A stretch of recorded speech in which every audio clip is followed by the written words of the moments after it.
tal? Video tutorial número 8 del curso de Java, en el que vamos a ver los loops, los bucles que podríamos llamarle en castellano. Los sistemas para poder repetir instrucciones una y otra vez mientras se cumplan determinadas condiciones. Junto con los condicionales es otro de los elementos clave dentro de los fundamentales de la mayoría de los lenguajes de programación y desde luego también Java incluido entre ellos. Para poder llevar a cabo repeticiones de trozos de código en Java, cuenta con tres tipos que aquí nos repite una y otra vez var en la pizarra. Son los loops conocidos como for, while y do. Para explicarlos vamos a empezar con un programa, con un sencillo juego que se basa en la utilización de loops, de uno de estos tipos de loops, en concreto el loop while.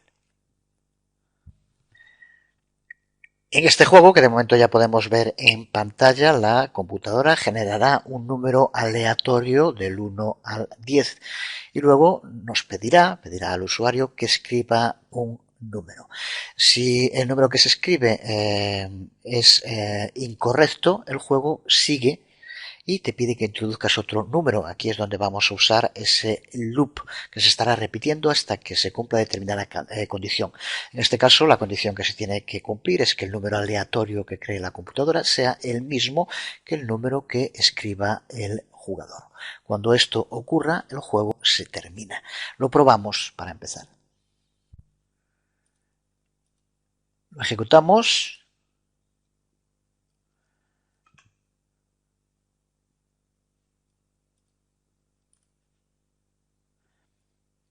Voy a subirla aquí un poco para que se vea mejor.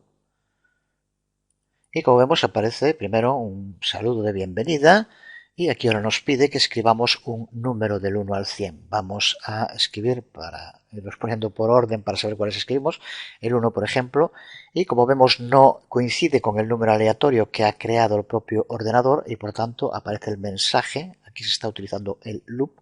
Inténtalo de nuevo, escribe un número del 1 al 10. Escribimos el 2 y así tenemos que seguir escribiendo hasta que acertemos. Esta vez parece que es uno alto. El número 8 es el que aleatoriamente había elegido Java en la computadora y aquí vemos el resultado. Cuando ocurre que el número que nosotros escribimos coincide con el aleatorio, entonces aparecerá un mensaje has ganado y el número de intentos que hemos llevado a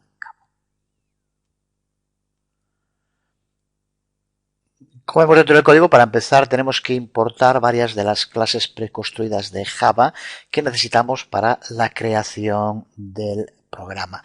De momento no vamos a profundizar en ellas, pero una, como vemos, es la que nos va a permitir crear ese número aleatorio.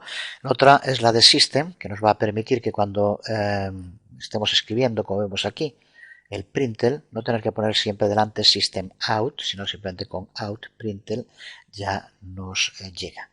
Y scanner, que es el que va a estar comprobando los números que se van introduciendo.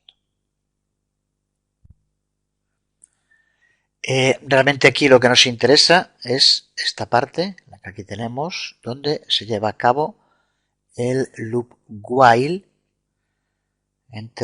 con las declaraciones que aquí van entre las dos llaves, como vemos. Si queremos entender bien lo que hace el programa, especialmente este loop while, puede ser muy útil el uso de estos esquemas de flujo de trabajo en el que se resume, como vemos en esta primera parte, que es la que se ejecuta antes del loop, el saludo de bienvenida, se le pide al usuario que escriba un número, se obtiene el valor que ha escrito el usuario y como ya cuando escribe ese número es el primer intento, se añade 1 al número de intentos para llevar la lista que aparecerá después al final. A partir de aquí es donde empieza a funcionar el loop while. Compara el número que ha escrito el usuario con el número aleatorio que ha creado la máquina. Puede haber dos resultados, true, false. Puede ser que sean diferentes. En el caso de que sean diferentes, seguimos dentro del loop Entonces de nuevo volverá a repetir gran parte de lo que veíamos aquí. Lo único que cambia es el mensaje. Ahora aparecerá, inténtalo de nuevo, escribe un número del 1 al 10, obtiene el número que escribe el usuario, como hacíamos aquí, y añade 1 al número de intentos. Y vuelve de nuevo con el loop aquí. Repite de nuevo el proceso, compara el nuevo número que ha escrito. Si sigue siendo diferente, sigue manteniéndose el loop. Así que por lo tanto, este loop, mientras estas dos variables, que son dos números, no sean iguales, el loop se repite.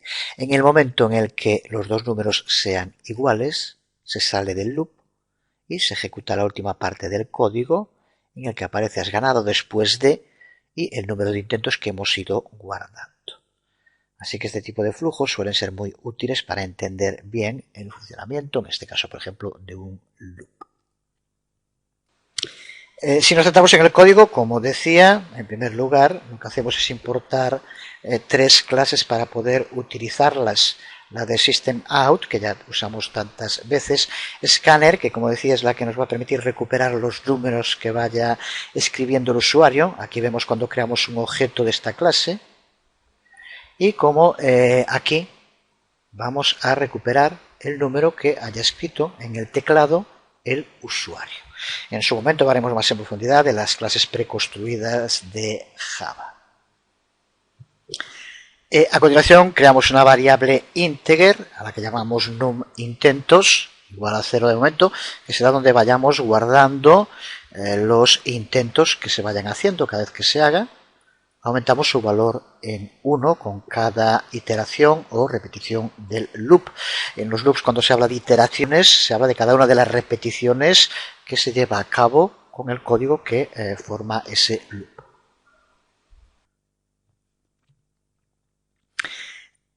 A continuación creamos la otra variable de tipo integer, num aleatorio, que la convertimos en ella, guardamos un objeto de la clase random.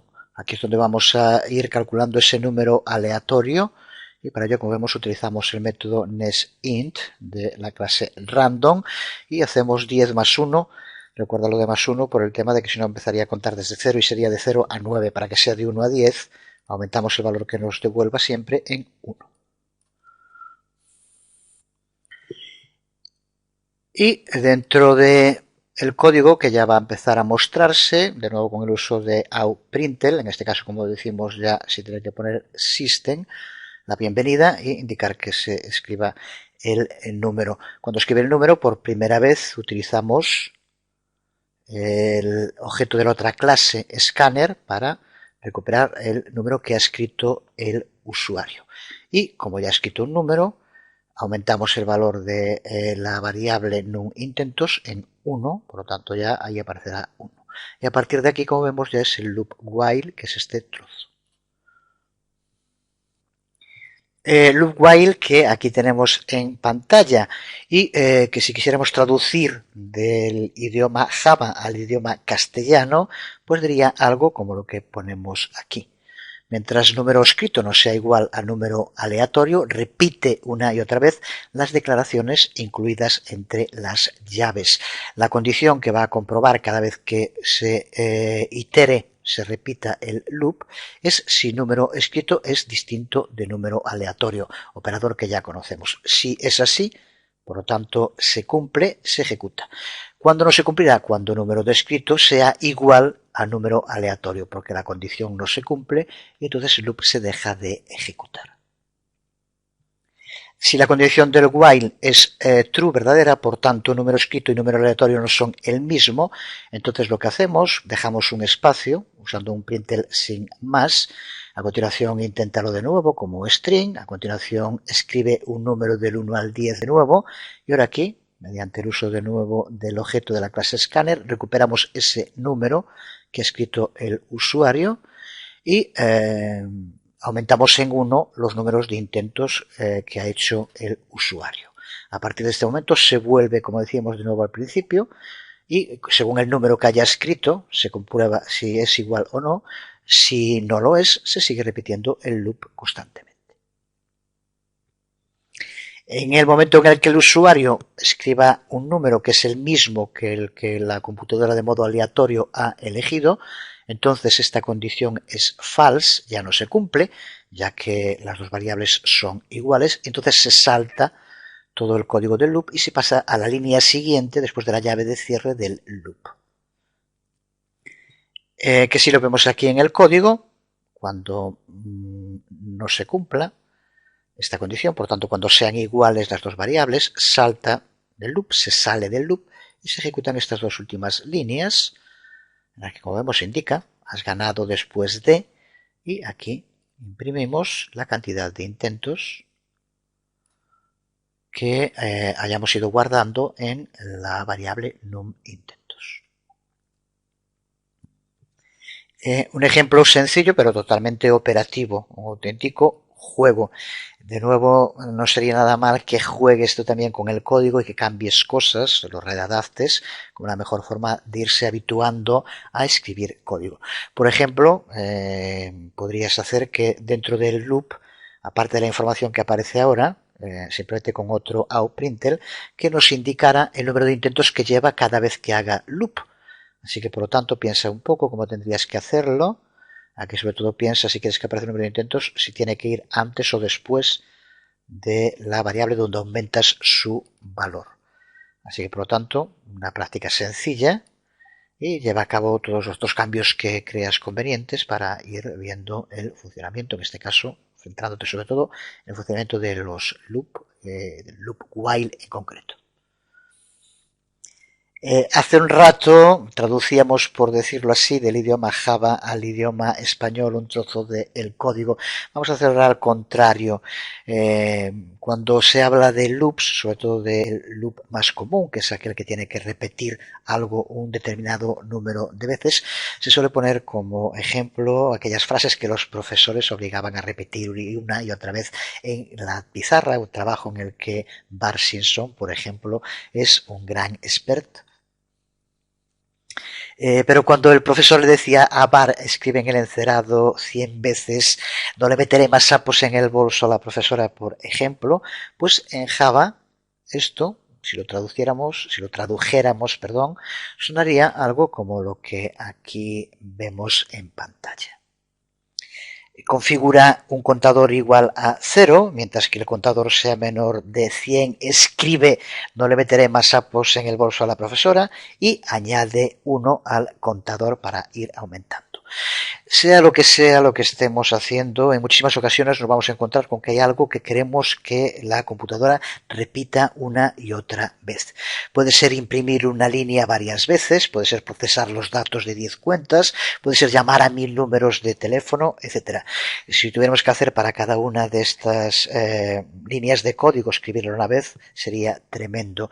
Así que para eso, en la mayor parte de los lenguajes de programación existe este tipo de repeticiones, de bucles o de loops.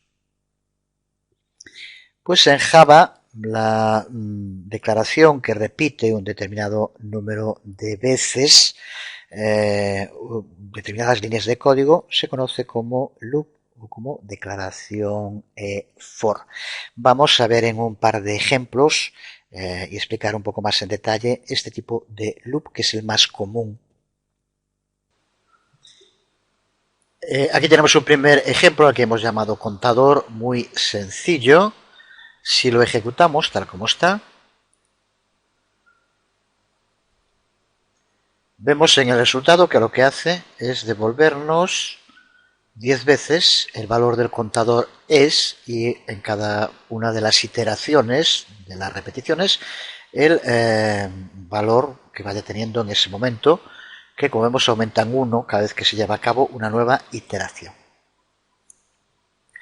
Esto lo hacemos mediante el uso de un loop for, donde la clave para entender cómo funciona lo tenemos aquí entre paréntesis, el paso de las condiciones que tiene que cumplir. En un momento veremos más en detalle la anatomía de un loop for, pero observa que dentro de las condiciones aquí le indicamos un valor menor o igual a 10. Con esto, ya digo, ahora lo veremos un poco más en detalle, le indicamos el número de veces que tiene que repetir el loop y por tanto el número de veces que se tiene que ejecutar este trozo de código, que es el que aquí vamos viendo. El valor de contador es 1, 2, 3 y así sucesivamente hasta 10, que es el último. Cuando este valor, cuando compruebe si contador tiene un valor menor o igual a 10, por lo tanto cuando sea 11 por primera vez, esta condición no se va a cumplir, se salta el loop y se pasa a la siguiente línea dentro del programa, que en este caso es la que va a hacer que aparezca aquí hecho, y con él se acaba también el programa, ya que no tiene más código que ejecutar. Como decía, la clave para entender un loop for está en la línea donde aparece junto con la palabra clave las condiciones, que es donde se va a determinar si el código que se encuentre entre las llaves, que pueden ser más o menos declaraciones, aquí estas 3 declaraciones, se ejecuta o no. Así que por lo tanto, para entender el loop for tenemos que basarnos en esta línea. Después de la palabra for siempre vamos a tener que poner 3 cosas entre paréntesis. La primera es la llamada una inicialización, que sería esta parte dentro del código. La segunda, que es llamada una expresión, que es esta otra parte del código. Y la tercera, que es la llamada actualización, que es esta parte del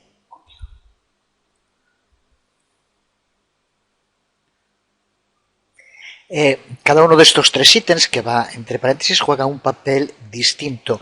El primero de ellos lo que hace es darle un valor inicial al contador. Recuerda que aquí le llamamos a esta variable contador, pero que podríamos llamarle como quisiéramos. Es muy común, por ejemplo, darle nombre de variables con una única letra, X, Y, Z, aunque tampoco es obligatorio. Aquí simplemente creamos una variable específica para usar en el loop y lo que hacemos en esta primera parte de la información que se le pasa entre paréntesis es darle un valor inicial.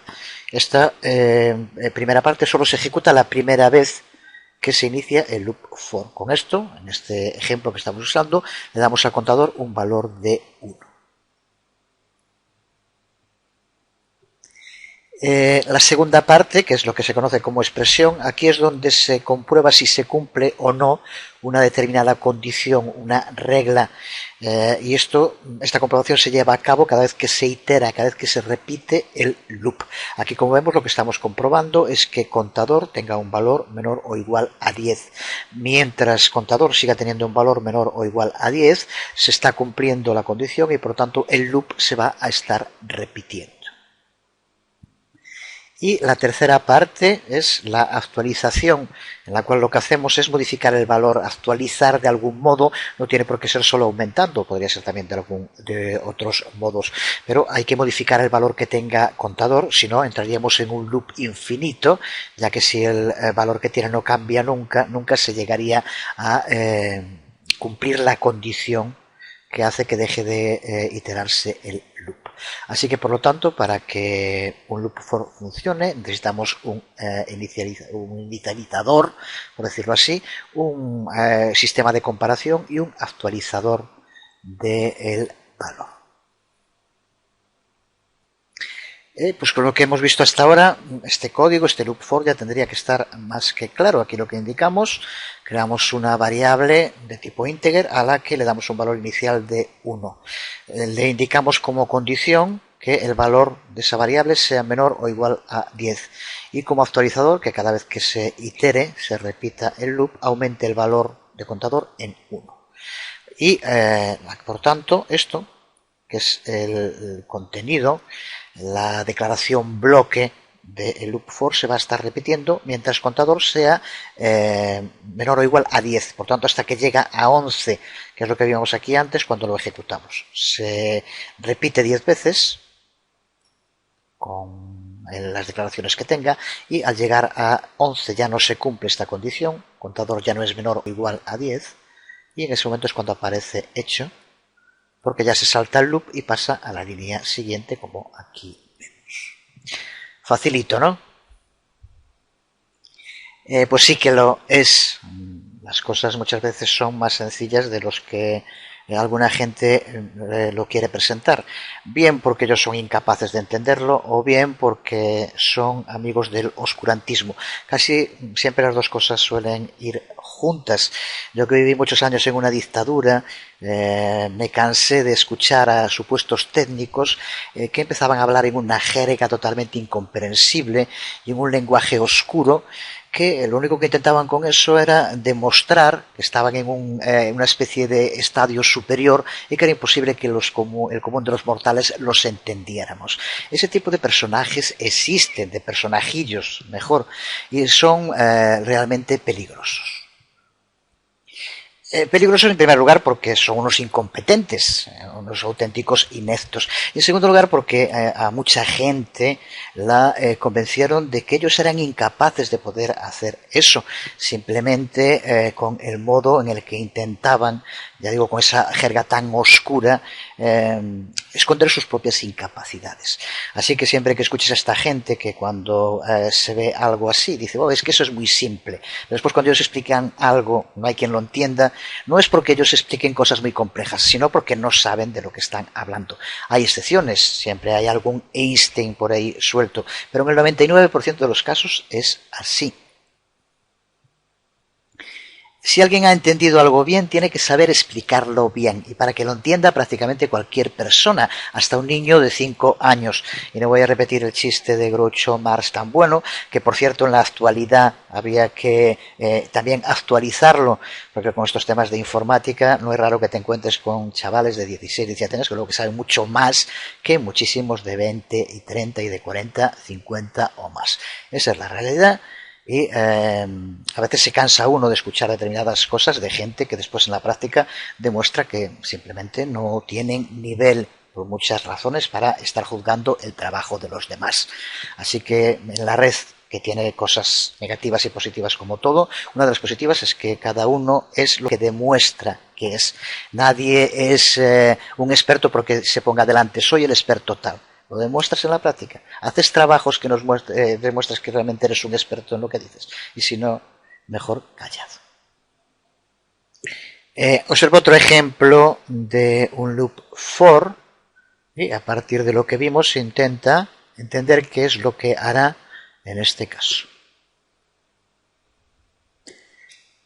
Como vemos, dentro de las tres expresiones que van a aparecer siempre después de la palabra clave for, en la primera creamos una variable de tipo integer, a la que damos en este caso un nombre x. Ya digo que es muy común en los loops llamarles así, x, y, z, pero ni mucho menos es obligatorio, le puedes llamar como quieras. Y le damos un valor inicial de 1. La condición que va a comprobar es que x sea menor o igual a 200 y el actualizador, que irá aumentando el valor que tiene x, ponemos aquí más, por lo tanto va a ser ir aumentando de 1 en 1.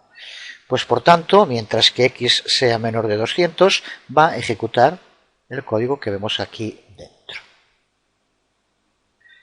Podríamos poner 1000 ejemplos aquí para que no repita simplemente 200 números. Lo que hacemos es que nos vaya repitiendo solamente aquellos que sean múltiplos de 7, por poner un ejemplo. Y pues aquí pues lo imprimimos como ya hicimos. Estaría muy bien que intentes hacer versiones distintas utilizando todo aquello que se te ocurra para crear ejemplos de uso de loops, en este caso del loop for que estamos viendo, igual con el while que vimos antes. Si guardamos y ejecutamos este código, vemos como aquí nos aparece, en NetBeans no los va poniendo una línea debajo de otra, sino todos en la misma línea, pero observa cómo nos devuelve todos los números que son múltiplos de 200 hasta que llega al valor mayor de 200 por 7, donde se detiene como vemos.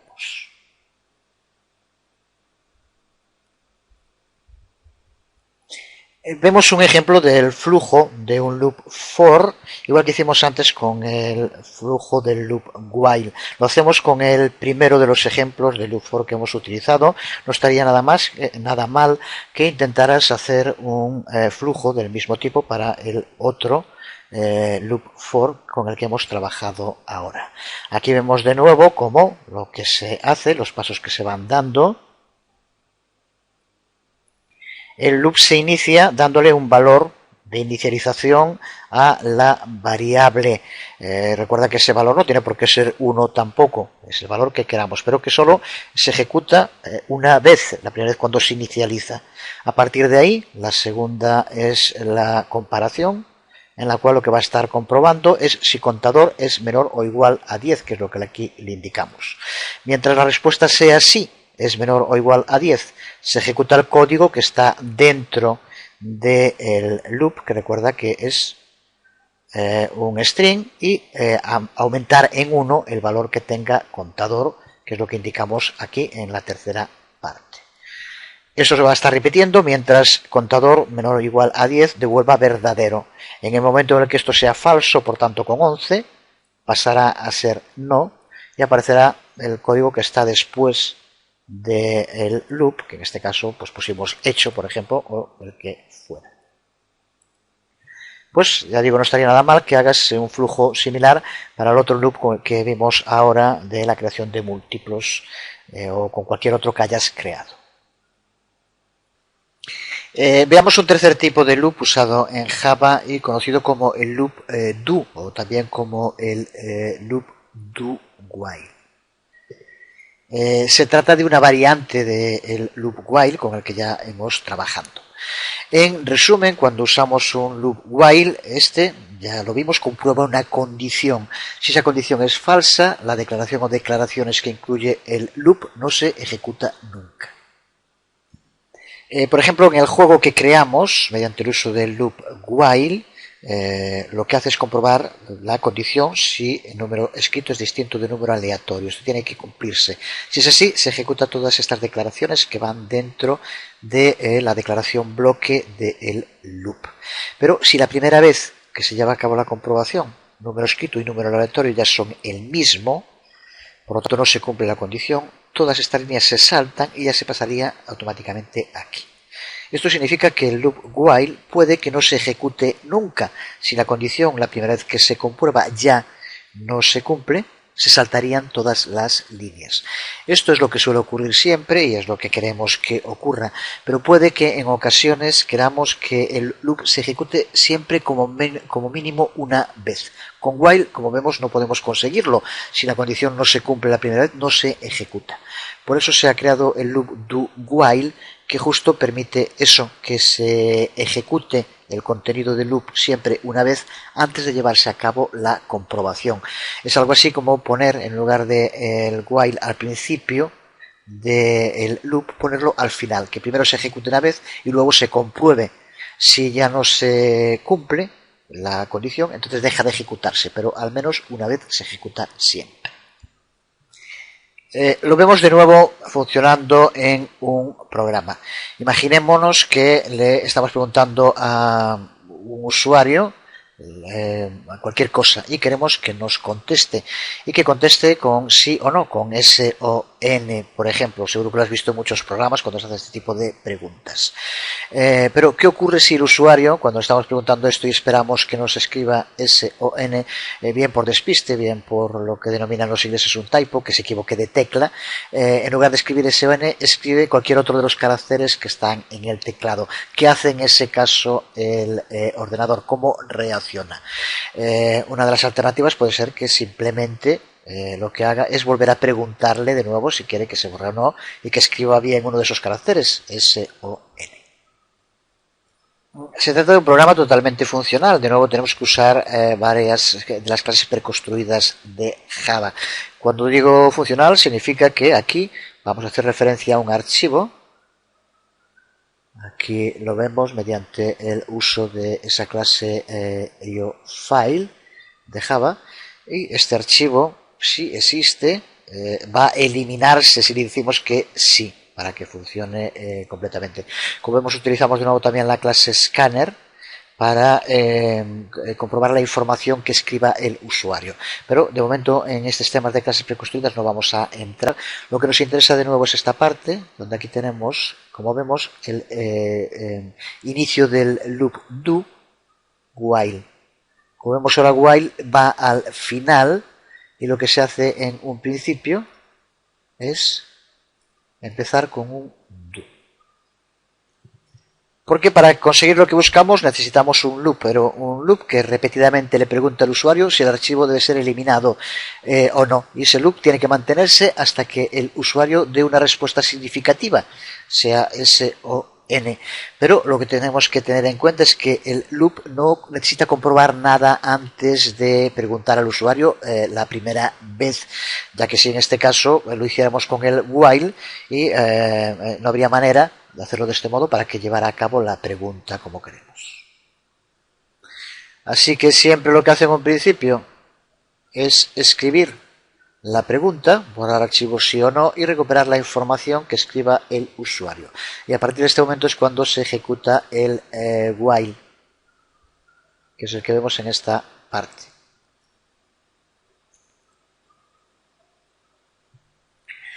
Aquí lo que hace es la condición. Si réplica es distinto de S y réplica es distinto de N, entonces vuelve de nuevo a iniciarse la ejecución del do while y de nuevo volverá a preguntar, borrar archivo SN, comprobar lo que escribe.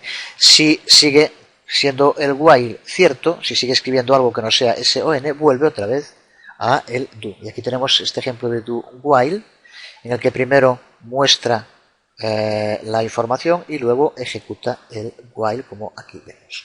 Si el while no se cumple, por tanto la condición es falsa, se pasa a este sencillo if-else, en el que indica lo que tiene que hacer si la respuesta es S, es un mensaje, y borrar el archivo mediante el archivo de archivo delete, como aquí vemos. Si es no, pues entonces simplemente dice de acuerdo, no se borra. Pero aquí donde nos interesa ahora el do while, esta parte de aquí, como vemos, primero se ejecutan las condiciones y luego se comprueba el while. Mientras la condición sea cierta, estará haciendo loop do while constantemente. En el momento en el que sea falso, que en este caso es cuando el usuario escriba S o N, cualquiera de los dos, entonces es un condicional o un sencillo if-else el que determinará lo que hacer. Vemos aquí el uso de un operador que hasta ahora no habíamos utilizado, que es el operador AND. Sería lo mismo que escribir AND y que, por ejemplo, en este tipo de condiciones es muy importante porque, como vemos, nos permite incluir más de una condición mediante el uso del operador AND, que aquí vemos que son dos veces el símbolo de la libra. Así que, si tenemos aquí, como vemos, si réplica es distinto de S y réplica es distinto de N, así que con que cualquiera de los dos se cumpla, entonces la condición ya sería falsa y se ejecutaría. Tiene que ser tanto ni S ni N para que siga el loop. Así que aquí vemos un ejemplo del uso de este operador AND que permite poner más de una condición.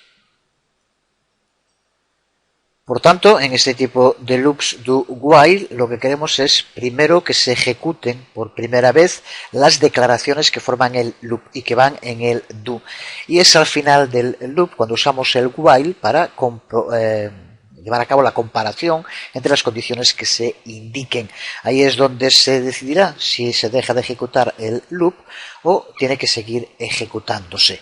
De este modo, como decíamos, lo que conseguimos es que al menos una vez las declaraciones del loop do while se ejecutan siempre. En el ejemplo, tal como lo hemos hecho, aquí solo va a aceptar como caracteres la S minúscula y la N minúscula. Sería una buena práctica que intentaras reconstruir el código para que aceptara tanto S minúscula y S mayúscula y N minúscula y N mayúscula. Vamos a poner también el resultado, el código con los cambios, pero intenta hacerlo por tu cuenta, practica, que recuerda es fundamental.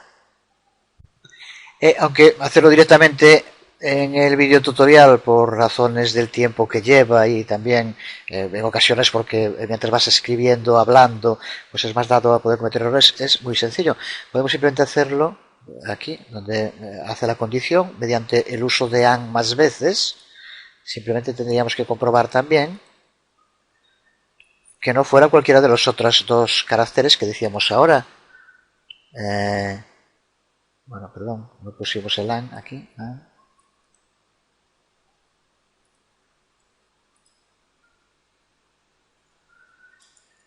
Mientras réplica sea distinto de S, y réplica sea distinto de N, y réplica sea distinto de S mayúscula,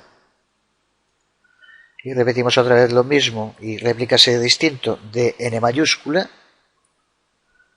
aquí ya tendríamos con el uso de AND aumentado las condiciones para que también el loop deje de ejecutarse si escribe N o S tanto en carácter mayúscula como minúscula. Y ahora aquí tenemos que indicar también en if réplica, si réplica es igual a S, y ahora tenemos que usar otro operador que es el operador OR, igual que AND, en lugar de I ahora es O, si réplica es igual a S. A ver, justo la forma en la que se escribe es con esta línea vertical que está en el 1 con al GR1, estas dos barras, si réplica es igual a S o, y ponemos de nuevo réplica es igual a S mayúscula,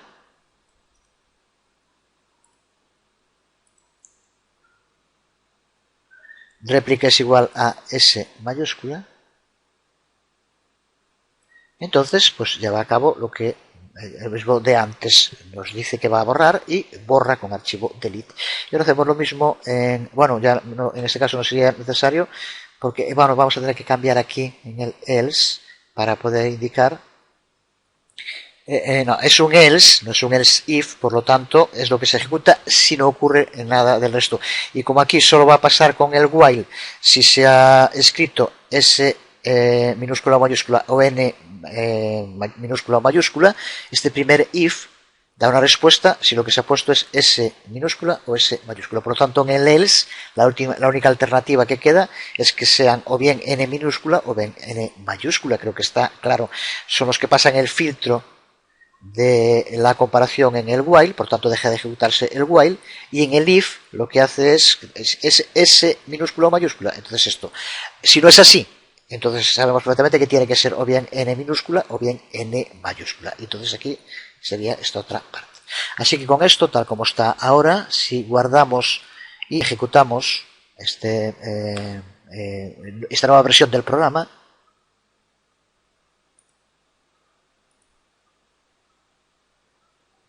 al ejecutarse, cuando llega al loop do while, la primera parte del do se ejecuta y nos pregunta borrar archivos SN. Y como ahí ponemos lo que se puede escribir. Si ponemos cualquier otra letra como D, por ejemplo, al comprobar en while, en esta parte que no se cumple, no se ha escrito ninguno de los 4 caracteres permitidos, vuelve otra vez al do y vuelve a preguntar. Y así, como sabemos, sigue preguntando mientras nos escribamos algunos de los caracteres. La diferencia es que ahora, antes, con la anterior versión, si escribes S mayúscula, haría exactamente lo mismo. No lo vería como correcto y se repetiría el loop. Ahora, si escribimos S mayúscula o N mayúscula, están dentro de las condiciones. Por tanto, deja de cumplirse la condición del while, deja de ejecutarse el do while y se pasa al if else que tenemos después. Lo vemos y de acuerdo, borrando archivo. En fin, yo tenía un archivo llamado mi archivo txt que estaba en el C del disco duro. Ese archivo se ha borrado, lo tenía allí para verlo, pero bueno, ahora se ha borrado y ya no se ve, no hay problema, pruébalo, pero recuerda, en su momento lo veremos también, el sistema de manejo de archivos desde Java.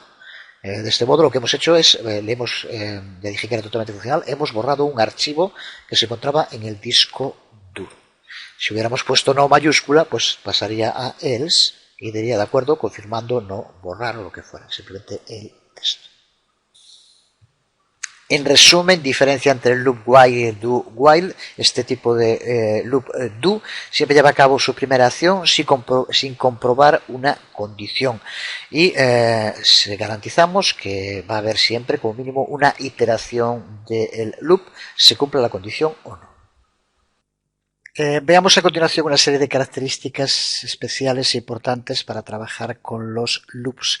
En primer lugar, vamos a ver cómo podemos salir del loop sin tener que esperar al final. Ya sabemos que el modo normal para salir de un loop es cuando la condición que se compruebe se convierta en falsa.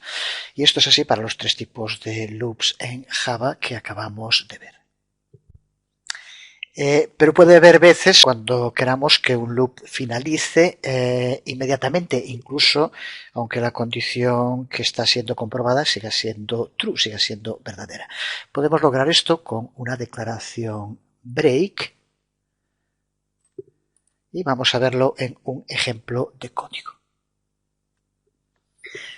Aquí tenemos un ejemplo, un loop while, en el cual lo que se comprueba es que index, la variable index, tenga un valor menor o igual a 1000. Si es así, lo que hace es ir incrementando el valor de index en 5 e imprimiéndolo. Hasta aquí como tantos otros loop while, con los loop while que ya hemos usado hasta ahora. Pero como vemos aquí, incluimos después, dentro del propio loop, un condicional if, en el que pone otra condición.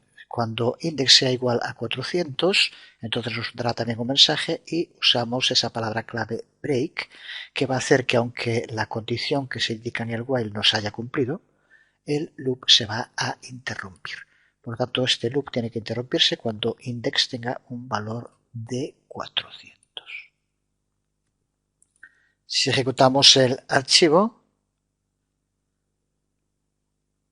observa cómo se lleva a cabo la ejecución.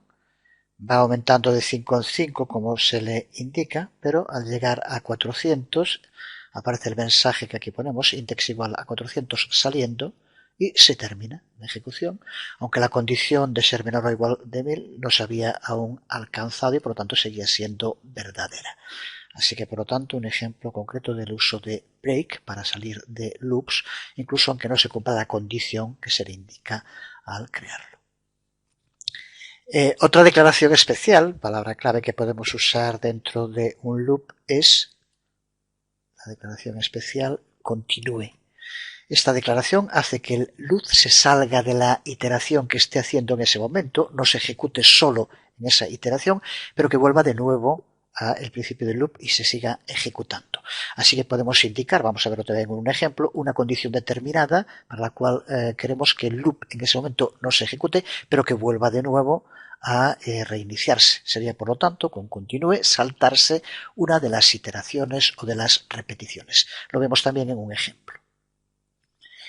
Ejemplo muy similar al anterior, veamos de nuevo un loop while en el que hacemos index menor o igual a 1000 y hacemos que cada vez que se vaya iterando el loop aumente el valor de index en 5.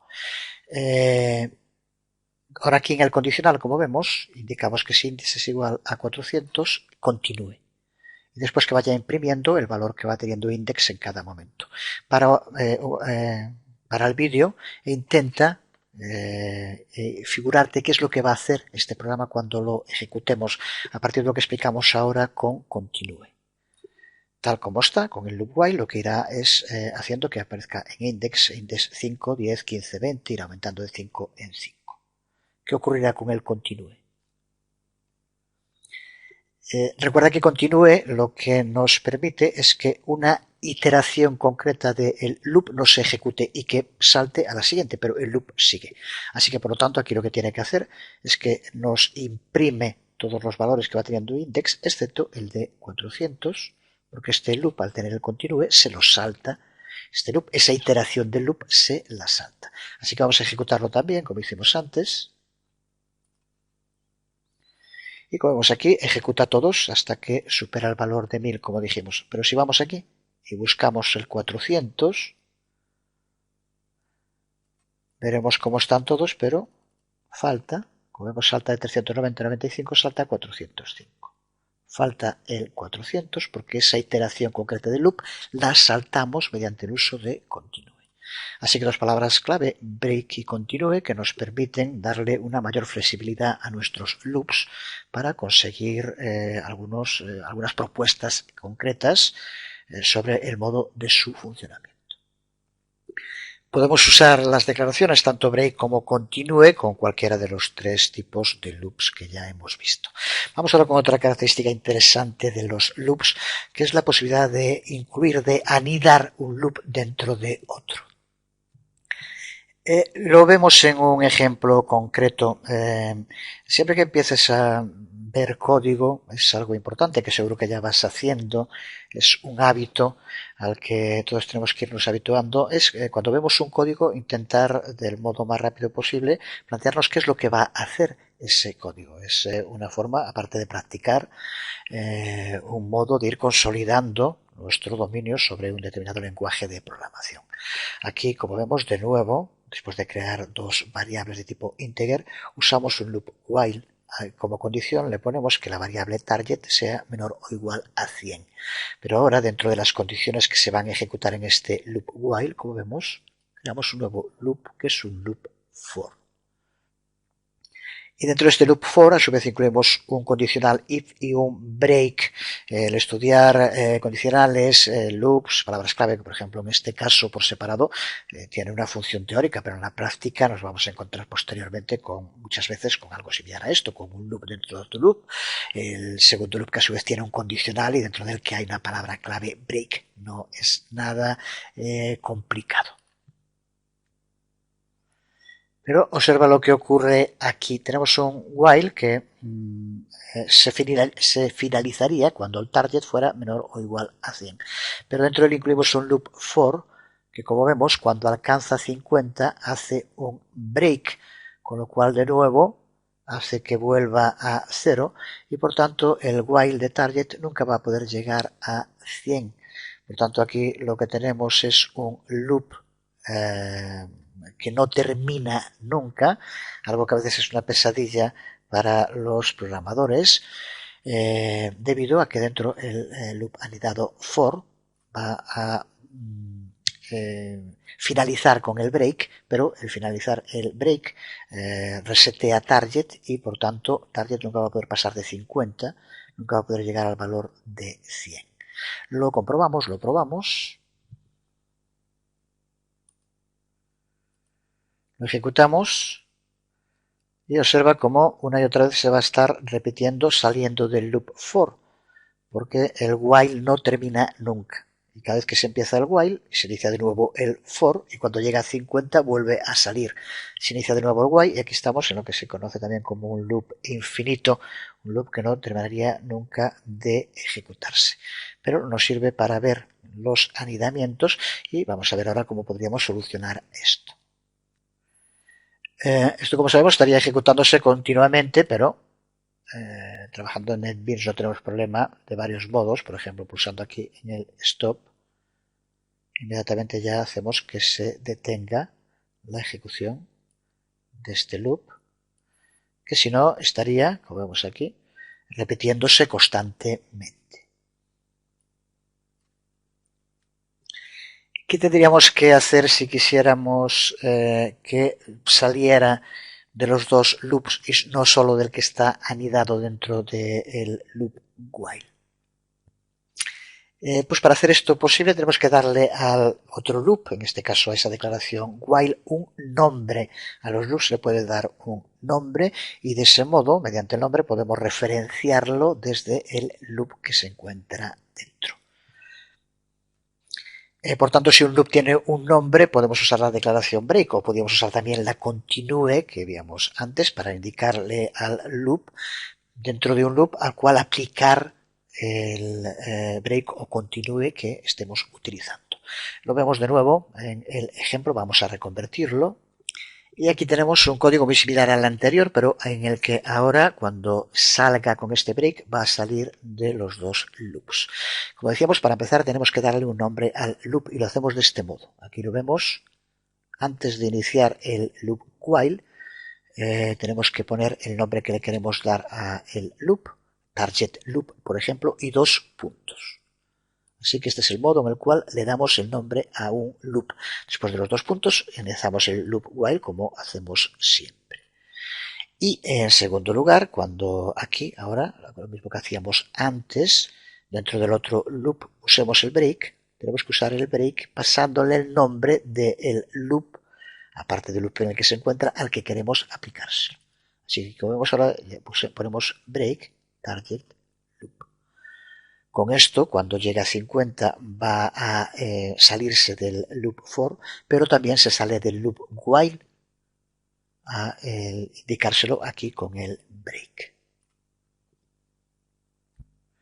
Si lo ejecutamos, observa cómo pasa exactamente eso.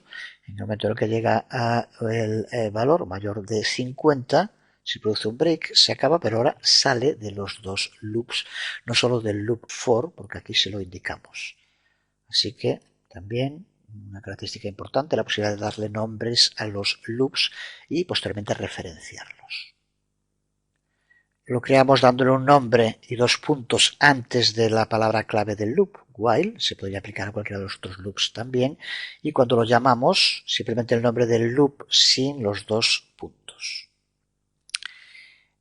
Como decía también hace un momento, estamos aún sentando las bases, poniendo los cimientos de lo que es un lenguaje de programación a partir de estos fundamentales, y muchas veces entre mezclas y remezclas de los fundamentales, la complejidad del código de programación va aumentando y los propios loops pueden aumentar claramente su complejidad. Un loop for, por ejemplo, como el que aquí tenemos, puede ser bastante más complejo de lo que hemos usado hasta ahora. Puede incluir más de una variable de inicialización, como aquí vemos, por ejemplo, inicializamos con i y con j, no solo con una variable i. Y aquí, como vemos, empezamos para i igual a 0, j igual a 0. La inicialización tiene 2 variables en lugar de una. Podría tener más. Podríamos hacer lo mismo con la condición, que aquí como vemos usamos una y por j menor a 1000, pero podemos usar más. Y como vemos aquí al final, también en el modificador podemos usar más de uno. Aquí estamos usando 2 cada vez y va a ir aumentando en 1 y j va a ir aumentando en 2. Cada una de las 3 partes que forman el loop, como ya sabemos, el loop for, van separadas por punto y coma. Las distintas que estén dentro de una misma sección, como es aquí en la inicialización 2, van separadas por comas, como vemos aquí, o como vemos aquí. Creo que también, de nuevo, como decía antes, lee el código, intenta entender qué es lo que va a hacer, pero creo que está claro. Aquí, mientras que la multiplicación de i por j sea menor que 1000, los dos se inician con un valor de 0 y irá aumentando en 1 su valor y j irá aumentando en 2 su valor. Y lo que hacemos aquí, como vemos, con este código, es multiplicar i por j, que nos aparezca el resultado en pantalla. Si ejecutamos el archivo, aquí vemos el resultado, como lleva a cabo la multiplicación y cómo va de cada iteración, aumentando en 1 el valor de i y aumentando el 2 el valor de j, y esto hasta que el valor, como se indica aquí, la multiplicación, si la siguiente ya sería mayor de 1000 y por lo tanto termina aquí. Y vamos a terminar este video tutorial dedicado a los loops con un taller de trabajo en el que elaboramos un programa más completo, aunque usando para ello todo cosas que ya hemos visto prácticamente todas, o ya hemos hablado de alguna aunque no la vimos aún en profundidad, como por ejemplo la clase calendar que ya utilizamos en el anterior video tutorial. En este caso se trata de un taller de trabajo con un programa Java que ejecuta una comprobación en la velocidad de nuestro ordenador. Lo que va a hacer es ejecutar durante un minuto loops y ver la cantidad de veces que es capaz de ejecutar ese loop durante un minuto. Eso nos puede permitir comparar la velocidad entre distintos ordenadores. Para llevar a cabo esa comprobación, lo que vamos a usar, aquí lo vemos, es esta expresión matemática, mat_r de raíz cuadrada, para ir hallando la raíz cuadrada de un número. Pero eso es lo que menos nos interesa, porque lo que queremos es ver la cantidad de veces que es capaz de llevar a cabo el loop, es lo que nos interesa en este código. Así que vamos a analizar el programa, algo que es lo que realmente siempre que tengas un código delante debes intentar hacer, ir línea por línea intentando ver qué es lo que hacen. En la línea 1 utilizamos la declaración import para hacer que el grupo de clases Java útil estén disponibles para este programa. Vamos a usar una de las clases de este grupo que ya hemos utilizado en un anterior ejemplo, que es la clase calendar. En las líneas 3 y 4 declaramos la clase medidor velocidad y creamos el bloque main del programa. Lo iniciamos.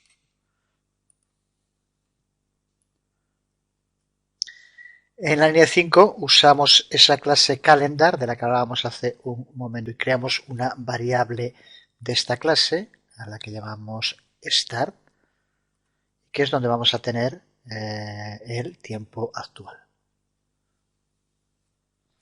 En las dos siguientes líneas aplicamos el método get de calendar para obtener el minuto y el segundo, que es lo que vamos a utilizar para poder medir el tiempo. En la siguiente línea, en la línea 8, utilizamos un nuevo método de calendar, que es el método roll. Un método que nos va a permitir mover el tiempo hacia adelante. En este caso vamos a moverlo un minuto. Pues aunque aquí parece que start minute y start second no son necesarias después, sí lo son en este roll. Lo que vamos a utilizar es un minuto justo después de los valores que tengamos aquí. Pues esto pasará un minuto más adelante, nos lo permite el uso de este método roll, que es otro método de calendar. Y a continuación podemos utilizar el método get para obtener el nuevo valor de minuto y segundo. Y a partir de la línea 12, aquí como vemos, iniciamos un loop while, a que le pasamos como valor true. Con esto, como valor, como condición, recuerda que es lo que indicamos en un loop. Y si pasamos como condición true, esto significa que el loop se va a estar reproduciendo continuamente. Sería un loop sin final, un loop infinito. Usaremos en su momento, como vemos aquí, un break para que finalice. Pero así con while true, este loop se estará repitiendo de modo indefinido. En la línea anterior, en la 11, creamos una variable, le damos un valor de 0, y ahora aquí, que es donde llevamos a cabo en la línea 13, la operación, como vemos, utilizamos ese index al que hacíamos referencia. La raíz cuadrada de index es la que almacenamos en una variable de nombre x.